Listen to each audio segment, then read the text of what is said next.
आणि आता एक महत्त्वाची बातमी आहे ती अमरावतीतून। अमरावतीमध्ये प्रहार संघटनेचे कार्यकर्ते आक्रमक झालेले आहेत। राज्यभरातच प्रहार संघटनेच्या कार्यकर्त्यांनी आक्रमक रूप घेतलेलं आहे। कर्जमाफीच्या मागणीसाठी प्रहारकडून आंदोलन केलं जात आहे। अमरावतीत सुलभा खोडकेंच्या घराबाहेर आंदोलन केलं जात आहे।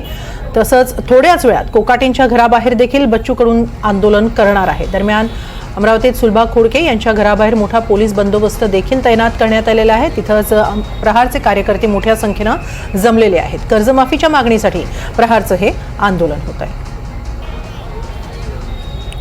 राज्यभरातच प्रहार संघटनेचे कार्यकर्ते कर्जमाफीच्या मागणीसाठी आंदोलन करण्यावर ठाम आहेत। आता अमरावतीमध्ये सुलभा खोडके यांच्या घराबाहेर आंदोलन करण्यासाठी प्रहारचे कार्यकर्ते मोठ्या संख्येने जमलेले आहेत। तसंच पोलीस देखील तिथे मोठ्या प्रमाणात उपस्थित आहेत। सुलभा खोडके आमदार सुलभा खोडके यांच्या निवासस्थानाबाहेर मशाल आंदोलन करण्यासाठी प्रहारचे कार्यकर्ते जमलेले आहेत आणि त्यातच ते थोड्याच वेळात कोकाटेंच्या घराबाहेर देखील आंदोलन करणार आहेत। कर्जमाफीच्या मागणीसाठी हे आंदोलन होत आहे।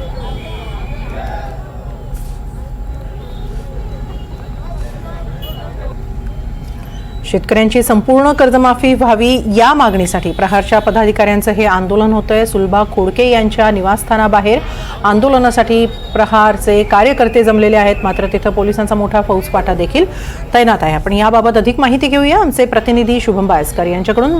शुभम, काय सध्या स्थिती आहे? एबाली, आपण जर पाहिलं तर प्रहार संघटनेचे अध्यक्ष आमदार बच्चू कडू यांनी सत्ताधारी आमदारांच्या घरासमोर शेतकऱ्यांची संपूर्ण कर्जमाफी व्हावी यासाठी मशाल आंदोलन करू असा इशारा दिला होता। त्यानुसार आज अमरावती शहरात म्हणजे सत्ताधारी पक्षात असलेले आमदार संजय खोडके आणि आमदार सुलभा खोडके यांच्या घरासमोर प्रहारच्या शेकडो पदाधिकाऱ्यांकडून मशाल आंदोलन सुरू करण्यात आलेलं आहे। गाडगे महाराजांच्या समाधी मंदिरापासून या आंदोलनाला सुरुवात झालेली आहे। संजय खोडकेंचं घर, ज्या निवासस्थानात संजय खोडके स्वतः राहतात त्या घरावर पदाधिकारी धडकले होते। जवळपास 250 पेक्षा अधिकचे पदाधिकारी होते आणि कायदा व सुव्यवस्थेचा प्रश्न उद्भवू नये यासाठी शेकडो प्रहारच्या पदाधिकाऱ्यांना पोलिसांनी बॅरिगेड्स लावून अडवलेलं आहे आणि निवडक शिष्टमंडळाला संजय खोडकेंच्या घरी सोडण्यात आलेलं आहे। एकंदरीतच मशाल आंदोलनाच्या मागे शेतकऱ्यांची संपूर्ण कर्जमाफी व्हावी हा महत्वाचा मुद्दा उपस्थित करण्यात आलेला आहे आणि प्रहारच्या पदाधिकाऱ्यांकडून सरकारच्या विरोधात जोरदार नारेबाजी दिली जाणार आहे।